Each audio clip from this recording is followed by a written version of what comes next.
Gloire à l'Éternel, notre Dieu, que son nom soit béni.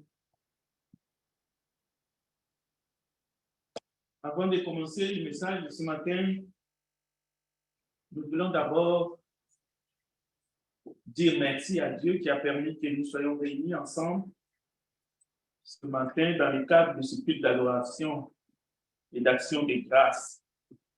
Et nous accueillons ceux qui sont avec nous dans les maisons à travers le moyen justement de réseaux sociaux. Et nous les accueillons au nom de notre Seigneur et Sauveur Jésus-Christ. Donc, l'enseignement de ce matin, qui est un enseignement divin, mais qui va toucher la famille, un drame dans la famille. Les textes, vous l'avez dans le bulletin. Vous avez les textes et je remercie le frère Emmanuel qui nous a conduits à la lecture.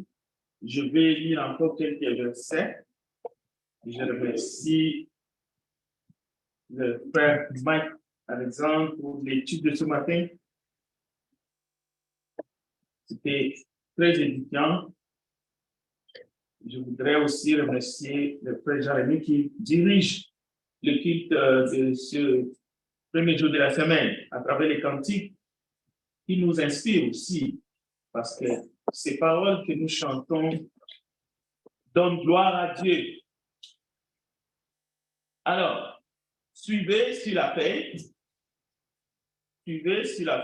quelques versets encore à partir du verset 20. Genèse chapitre 27 à partir du verset 20. Isaac dit à son fils, « Et quoi? Tu en as déjà trouvé, mon fils? » Et Jacob répondit, « C'est que l'Éternel, ton Dieu, l'a fait venir devant moi. » Isaac dit à Jacob, « Approche donc et que je te touche, mon fils, pour savoir si tu es mon fils Ésaü ou non. »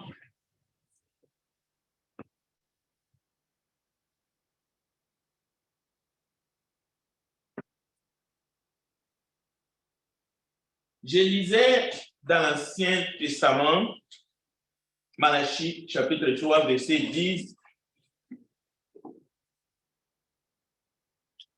Il est question, un homme peut-il tromper Dieu? Et tout de suite après, vous me trompez. C'est l'Éternel qui parle. Ça commence par une question. Un homme peut-il tromper Dieu? Et l'Éternel passe dans l'affirmation, vous me trompez.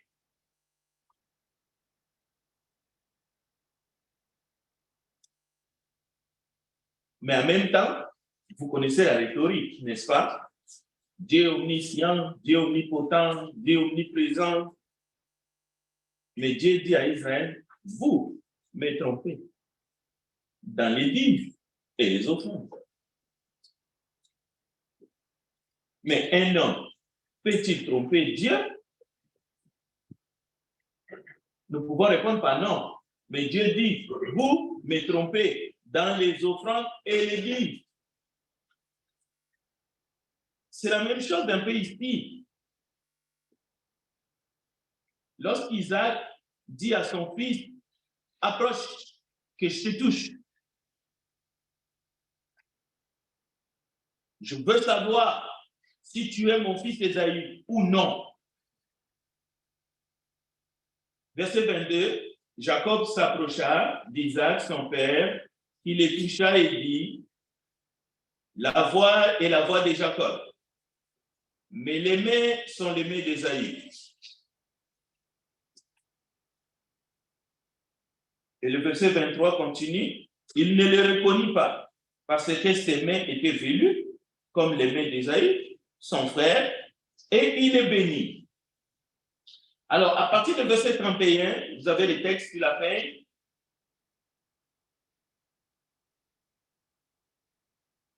Le verset 30 dit, Isaac avait fini de bénir Jacob.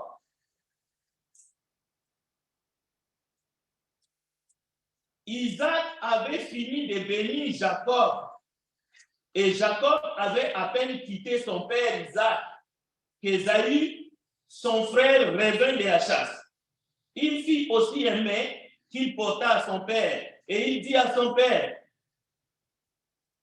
que mon père s'élève et mange du gibier de son fils, afin que ton âme me bénisse. Isaac, son père, lui dit, qui es-tu? Il répondit, je suis ton fils aîné, Ésaü. Isaac fit saisi d'une violente émotion.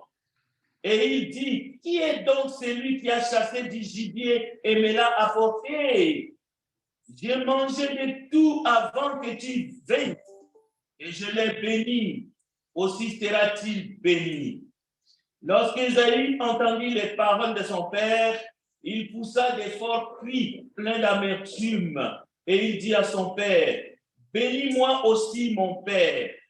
Isaac dit, ton frère est venu avec ruse, et il a enlevé ta bénédiction. Ésaü dit, est-ce parce qu'on l'a appelé du nom de Jacob qu'il m'a supplanté 2 fois? Il a enlevé mon droit d'aînesse. Et voici maintenant qu'il vient d'enlever ma bénédiction. Et il dit, n'as-tu point réservé des bénédictions pour moi? Isaac répondit et dit à Ésaü, voici, je l'ai établi ton maître, et je lui ai donné tous ses frères pour serviteurs. Je l'ai pourvu de bleu et de vin. Que puis-je donc faire pour toi, mon fils? Ésaü dit à son père, n'as-tu que cette bénédiction, mon père? Bénis-moi aussi, mon père. Et Ésaü éleva la voix et pleura. Bien sûr, le message de ce matin, on pourrait l'intituler « Un fils qui dit à sa mère que le mensonge n'apporte que la malédiction. » C'est ça que nous lisons au verset 12 et 13. Et ce fils-là, c'est Jacob. Il a dit à sa mère. Mais sa mère a répondu que cette malédiction tombe sur moi. Mais j'irai plus à partir de ce verset 38, au lieu de solliciter l'héritage, le bien matériel, comme le fils prodigue dans la parabole. C'est mieux de solliciter la bénédiction ou les bénédictions, comme Ésaü, ou comme Jacob l'a cherché, mais par ruse, par l'épluchement de sa mère, parce qu'il y a une différence. J'ai été particulièrement émotionné le vendredi pour ceux qui étaient avec nous lorsque le frère Rousseau a dirigé la méditation. Il a parlé du matérialisme. Pourquoi j'étais émotionné? C'est parce que j'étais en train de suivre un reportage sur la guerre en Ukraine. Et tous les commentateurs sont arrivés à un point. Et tout de suite après, on avait la réunion et puis il est arrivé avec cette méditation sur le matérialisme. Donc, en Ukraine, c'est une guerre du pétrodollar. En Ukraine, c'est une guerre de positionnement. La Chine veut devenir la grande puissance. Cela veut dire que la Chine veut dominer le monde. La Russie rêve encore de revenir l'Union des républiques socialistes soviétiques. C'est-à-dire la Russie veut dominer le monde. C'était un empire. Et il y a des pays comme l'Allemagne, l'Italie et tous ces pays-là qui veulent aussi, les Occidentaux, continuer à diriger le monde. Mais cette guerre qui a comme source le matérialisme, c'est-à-dire l'homme qui veut les biens de ce monde au détriment des autres. Mais le matérialisme, c'est dans nos cœurs. C'est dans les familles. C'est dans nos sociétés. Nous voulons manger. Je vais grossir. Mais jusqu'où? C'est ça qui fait les chaos. C'est ça justement qui fait la perte. C'est ça qui nous fait perdre. Comme 1 Timothée chapitre 6 dit. C'est la cause de tous les maux. Les possessions démoniaques, les choses de ce monde. Nous pouvons faire tout ce que Dieu nous demande de faire. Nous pouvons justement chercher à plaire à Dieu. Mais lorsque notre désir est de posséder et de dominer son semblable et d'être le plus puissant, la guerre du pouvoir, nous devenons des animaux. L'être humain est devenu un sauvage envers son semblable. Mais envers tout, même la nature, nous la détruisons à cause du matérialisme. Mais il y a une différence entre l'héritage et la bénédiction, ou les bénédictions, surtout quand ça vient de l'Éternel. Mais nous n'allons pas nous éloigner de notre sujet parce que nous avons un thème. Et ce thème-là, nous devons faire de sorte à essayer d'avancer, même un petit peu. Mais avant tout, prions ensemble. Dans Dieu des cieux, nous voulons invoquer ton esprit parce que la chair est faible. Et cet auditoire, y compris ceux qui vont nous suivre plus tard, soient imprégnés par ta parole et par ton esprit. Aide-nous à saisir ce que tu veux nous enseigner ce matin. Nous te le demandons, Père, au nom de Jésus-Christ, notre Sauveur. Amen. Bien. Peut-on dire que les bénédictions dont il est question dans l'histoire, dans Genèse chapitre 27, sont tachées? Est-ce que ces enfants achètent quelque chose auprès de leur père? Parce qu'il fallait un gibier, il fallait un mets, il fallait apprêter une bonne soupe que le père aimait pour que les bénédictions sortent. Est-ce qu'il s'agit ici d'un marchandage? Est-ce que les bénédictions ici sont achetées par les gibiers? Parce que, vous savez, le matérialisme va dans tous les sens. Aujourd'hui, les gens ne s'en rendent pas compte jusqu'où ce monde est avancé au point qu'il y a des guerres, pas seulement en Ukraine, même dans les familles, mais à cause du matérialisme. Il y a la rébellion.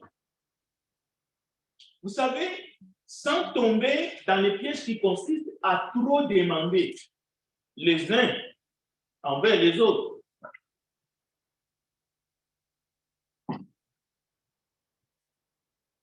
nous allons examiner ces textes, mais d'une autre façon. Mais avant tout, j'aimerais mettre des balises, comme vous le savez bien, Matthieu 7 dit, ne jugez point. Parce qu'on peut juger soi-même. Mais ne donnez pas. Là, il s'agissait de la parole de Dieu. Jésus dit à ses disciples, j'ai sélectionné ces termes parce que ce sont tous des verbes qui ordonnent. C'est pour ça que je l'ai sélectionné. Écoutez, ne jugez point, ne donnez pas, ne jetez pas, demandez, cherchez, frappez. Car quiconque demande reçoit. Celui qui cherche tout et l'on ouvre à celui qui frappe. À la porte, bien sûr. Mais à partir du verset 9, ça devient intéressant. Écoutez bien. Lesquels de vous, écoutez bien, c'est une question que le Seigneur pose, parce que ça va toucher le message de ce matin. Écoutez bien, chers parents, écoutez bien les enfants qui vont devenir des parents demain. Écoutez bien, jeunes gens.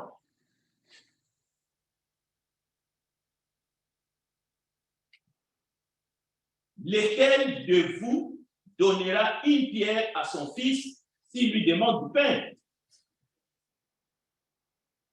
Ou s'il demande un poisson, lui donnera-t-il un serpent? Lequel? Maintenant, il y a une question. N'y a-t-il pas de parents insensés au point de faire les choses dont nous venons d'écouter dans la parole de Dieu? Mais le problème n'est pas là. Le problème n'est pas de demander au Seigneur cette question, mais c'est ça que nous faisons souvent avec la parole de Dieu. Il ne faut pas dire à Jésus, Jésus, n'y a-t-il pas de parents capables de donner un serpent alors que son fils lui demande un poisson? Non. Vous savez pourquoi il ne faut pas réfléchir comme ça? Parce que dans le cœur de celui qui parle, dans le cœur du Seigneur Jésus-Christ, c'est contre nature. C'est inimaginable. C'est pour cela, lui, il dit, lesquels de vous, c'est-à-dire, il se penche du bon côté, il préfère se tromper. Mais en état du bon côté, lesquels de vous le fera? C'est très sensible lorsqu'on parle des enfants et des parents dans notre monde aujourd'hui. C'est très sensible, n'est-ce pas?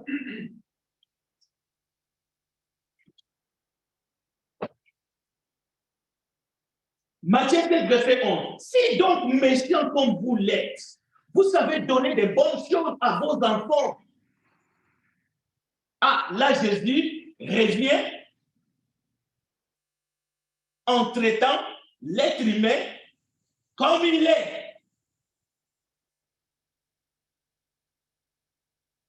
Parce que lesquels de vous, ça sous-entend que tous les parents sont blancs comme la neige. Mais ici, le ton change. Si donc méchant comme vous l'êtes, mais vous savez donner de bonnes choses à vos enfants, à combien plus forte raison votre Père céleste dans les cieux donnera-t-il de bonnes choses? C'est qu'il est lui demande. Et la règle est d'or, tout ce que vous voulez que les hommes fassent pour vous, faites-le de même pour eux, car c'est la loi et les prophètes. Entrez par la porte étroite. Entrez par la porte étroite. Combien veulent cette porte étroite? Aujourd'hui, comme nous l'avons entendu dans l'étude, où tout le monde veut faire ce que tout le monde fait. La Bible nous dit, après avoir terminé ce discours, la foule fut frappée de la doctrine de Christ. Pourquoi? Jésus n'enseignait pas comme ayant, Jésus enseignait comme ayant autorité et non pas comme l'esprit. Jésus n'enseignait pas comme l'esprit. Maintenant,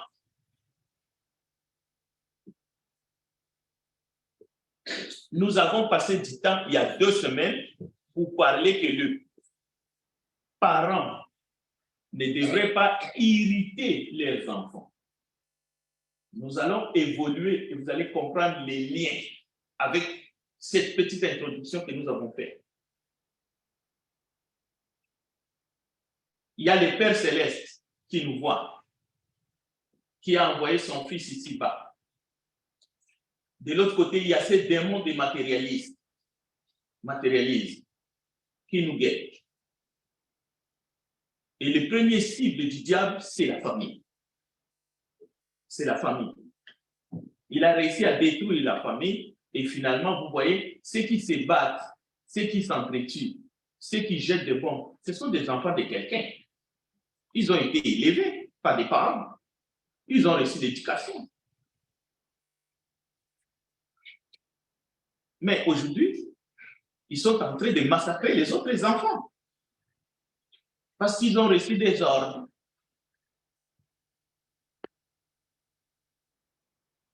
OK. Dans Éphésiens chapitre 6, verset 2 à 3, il est écrit « Honore ton père et ta mère ». C'est le premier commandement. Écoutez bien, c'est le premier commandement accompagné d'une promesse. Il y a des commandements qui ne sont pas accompagnés d'une promesse, mais celui-là est accompagné d'une promesse. Afin que tu restes longtemps sur la terre. Vous allez comprendre comment le diable agit.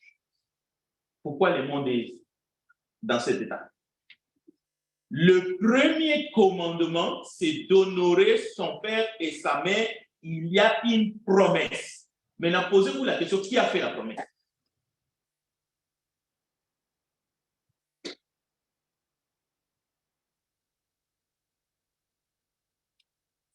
Ce message, c'est un message pour toutes les générations. Jusqu'au retour de Jésus. Ça a commencé depuis le temps des patriarches. Mais c'est le message le plus minimisé. C'est le message le plus piétiné. C'est le message le plus saboté.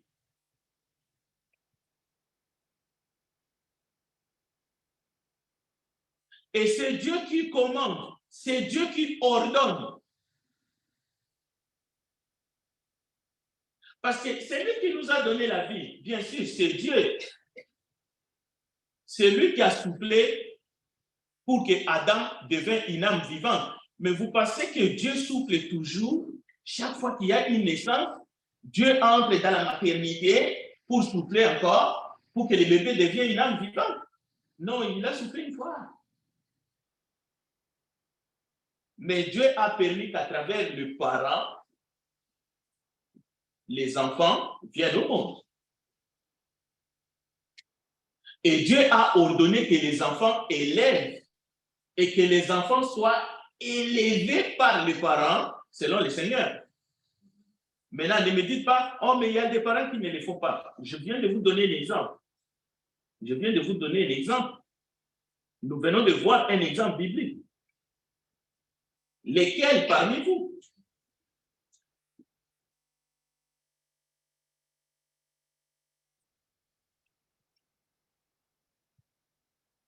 Sachez une chose. Lorsque l'Éternel dit à Adam et Ève, soyez féconds, multipliez, remplissez la terre, un athée, par exemple, ne comprendra jamais ces paroles.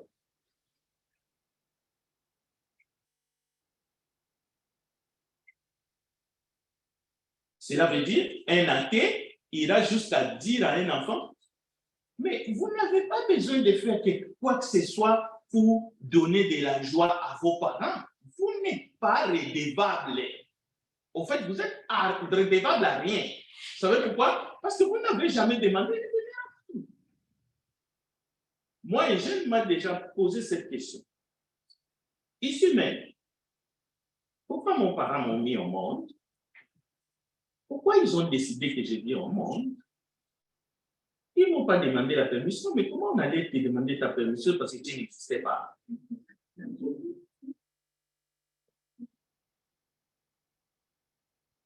Dieu nous aime infiniment. En retour, nous devons l'aimer. Mais nous ne sommes pas obligés de le faire. Mais la Bible dit que nous devons l'aimer en retour. C'est pour cela qu'il nous a doté du libre arbitre. Mais il nous demande de le faire. Et il attend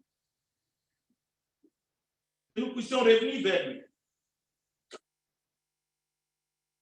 Dans les textes que vous avez dans vos mains, vous pouvez aller voir dans Genèse chapitre 27, verset 46. Vous allez voir, Rebecca dit, moi, il y a des choses, si ça arrive, je serai dégoûté de la vie. Écoutez, vous pouvez le lire, il est là, verset 46. Rebecca dit à Isaac, son époux, je suis dégoûté de la vie à cause des filles de Heth. Si Jacob prend une femme comme celle-ci, parmi les filles de Heth, parmi les filles du pays, à quoi me sert la vie? Point d'interrogation. Rebecca, avait-elle le droit de le dire? Oui, tout à fait le droit. Vous allez comprendre pourquoi. Donc, nous parlons d'un de patriarche, Jacob. Lorsque le juif invoquait Dieu, il disait Dieu d'Abraham, d'Isaac et de Jacob. Ici, nous parlons de Jacob précisément ce matin. Pas pour les critiquer, mais regardez la place de Jacob, qui va devenir Israël. Et rappelez-vous, mais il a un frère qui est dans l'ombre, Ésaü. Dans ce texte, et même dans l'adoration juive. Ésaü est dans l'ombre. Et souvent, les chrétiens ont tendance de critiquer Ésaü. Oh, il a vendu son droit d'aînesse à cause de la soupe. C'est devenu une phrase de moquerie. Mais nous allons relever quelque chose qu'il a fait. Dans ces drames familiales, c'est un drame, mais vrai. Qu'est-ce qu'Ésaü a fait qui vous a peut-être frappé? Écoutez, il projette de tuer son frère cadet. Il est déterminé. D'abord, la première chose qu'il a fait, chaque fois que je pense à cela, ça fortifie ma foi. Il pleure.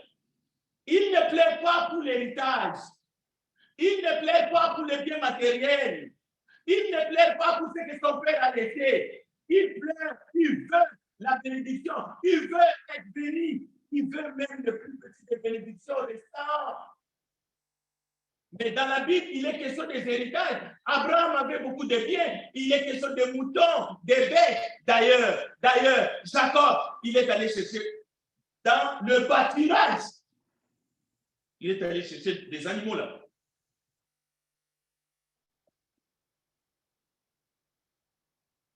Ça, c'est la première chose qu'Ésaïe a fait. Il a dit, mon père, bénis-moi. Mais aujourd'hui, dans le monde, regardez dans les familles, on parle plus d'héritage des choses matérielles, mais pas de bénédictions. Les paroles prononcées pour la bénédiction, pour bénir. Mais attention,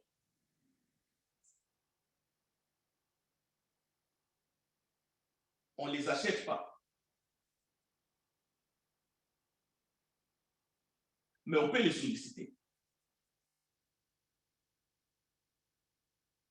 Jacob dit quoi? Et Isaac dit quoi? Va, prends ton arc, va à la chasse. Amène-moi. Je veux manger pour que mon cœur se réjouisse et que mon âme te bénisse. Donc, et deuxième chose qu'Ésaü fait, il projette de tuer son frère parce qu'il a de la colère. Il m'a usurpé 2 fois. Pourquoi?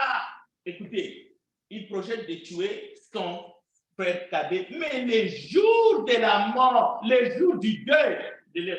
Pourquoi?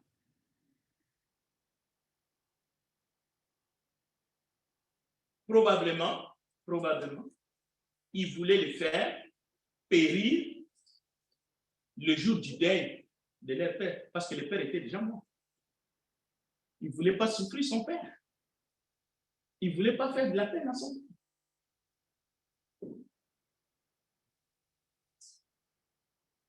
Il ne voulait pas faire de la peine à son père. Honore ton père et ta mère de leur vivant.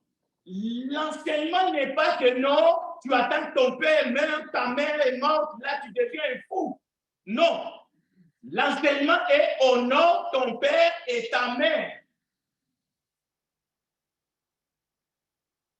C'est Dieu qui te commande. Ce n'est pas un enseignement humain, c'est divin. Mais je ne sais pas comment le diable a réussi à tout chambouler. Et aujourd'hui, regarde, quelqu'un qui n'honore pas ses parents, mais il peut honorer personne. C'est un faux furieux.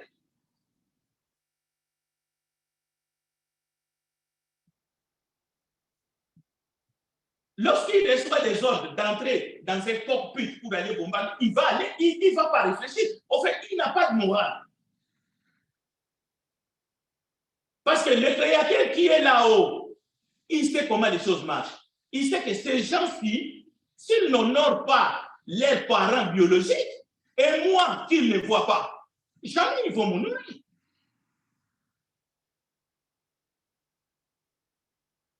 Même ici-bas, théoriquement, on cherche rarement, lorsqu'un fils brille, rarement on va chercher qui est le père. Mais lorsqu'il commet une bêtise, là on cherche, hey, c'est le fils de qui? Qui était sa mère? Comment il a été élevé? Mais tous ces jeunes hommes brillants que nous voyons, vous cherchez à savoir qui est leur mère? Non, on profite d'eux. C'est pour la société. OK. Nous allons conclure. Bien entendu, les pères ne doivent pas imiter les enfants. Il faut les élever selon les Seigneurs. Il faut les corriger, il faut les instruire selon les Seigneurs. Même s'il y a des parents qui vont imiter leurs enfants, on sait, c'est parce qu'ils pêchent. Ça peut être pour une période temporaire où il y en a qui sont des incorrigibles, ils vont rendre des comptes à Dieu. Dieu ne laissera pas passer. C'est comme des mères qui peuvent irriter les enfants. Même avant la naissance, l'enfant est encore dans les seins de sa mère par des produits pharmaceutiques, par la consommation de l'alcool abusivement. L'enfant est irrité et il vient au monde avec des séquelles. La prise de cocaïne, par exemple. Mais un père violent peut irriter un enfant. Il y a des femmes enceintes qui sont victimes de violences conjugales. Ça irrite les bébés. Il y a des fausses couches qui sont faites parce que la femme a resté des coups de pied au bas. Ça ce n'est même plus une irritation, c'est un mec.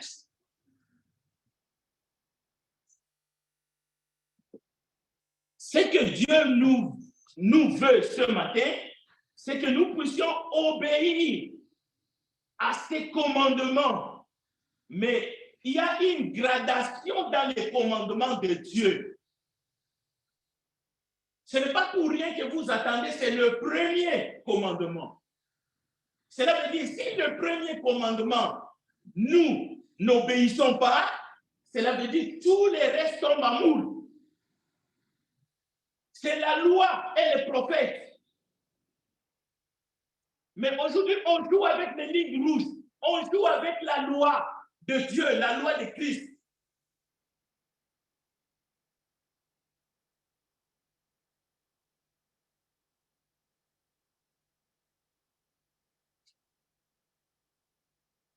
Mais la loi de Christ, le commandement de Dieu, ne vaut rien sans la volonté, sans la bonne volonté. C'est une question de la bonne volonté. Si la bonne volonté n'est pas là, écoutez, vous ne pouvez pas faire l'ainsi dit le Seigneur. Vous allez trouver des faux fouillants. Vous allez toujours trouver des prétextes pour justifier la bassesse. C'est pour cela qu'il est écrit, s'il y a un peu de la bonne volonté, la Bible demande aux parents de faire la volonté de Dieu. Mais la Bible demande aussi aux enfants de faire la volonté de Dieu. Tu connais ce qui est bien, tu ne le fais pas, tu commets un péché. Que tu sois enfant ou parent. Mais aujourd'hui, les parents ont fauté, les enfants ont fauté.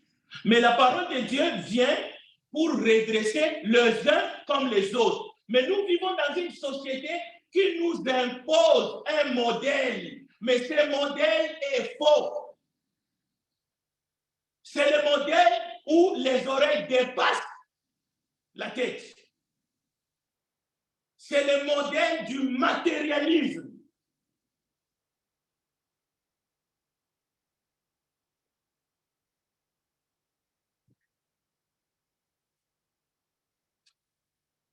Ésaïe chapitre 1, verset 11 à 20, c'est un texte que j'aimerais que Dieu nous aide à les lire vraiment à la maison dans le cadre de ce sermon.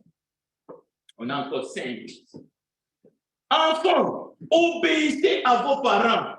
Honore ton père et ta mère. Qu'est-ce que signifie honorer? Qu'est-ce que signifie obéir?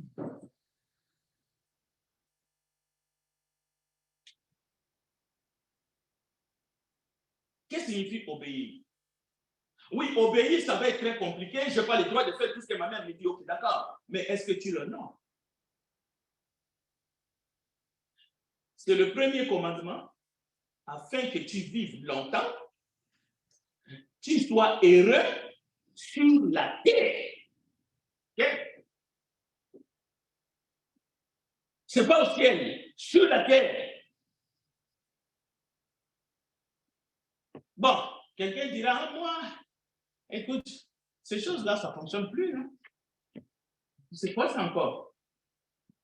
Okay. C'est ce qui te pousse à désobéir et à déshonorer tes parents. Hein? Il faut les laisser faire, il faut laisser faire. C'est devenu la mode.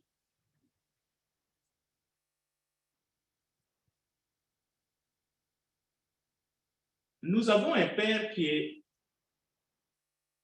spirituel, le Père céleste. Lui, il nous observe là-haut. Connaissez-vous un enfant qui est venu au monde sans parents? Ah, ça n'existe pas. Même si on est allé chercher la semence dans un banque, dans une banque de dépôt, on dit né sous dit. Mais à un moment donné, avec la technologie, on peut retracer. Peu importe. Mais ici, on parle de la naissance naturelle. Comme Dieu l'a fait, comme le frère Marc nous a présenté dans son étude. Il a parlé de la création. Un père, une mère sont ensemble. Comme je vois ce matin, il y a des familles, très belles familles, réunies, les enfants sont. Donc, vous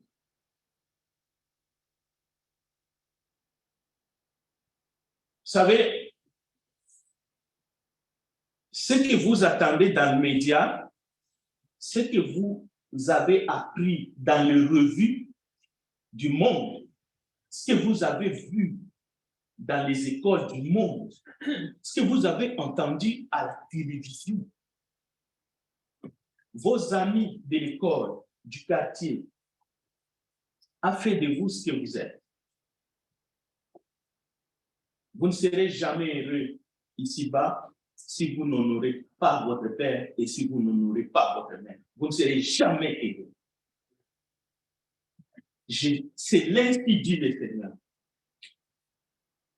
Et ici, je ne m'adresse pas à une catégorie d'âge.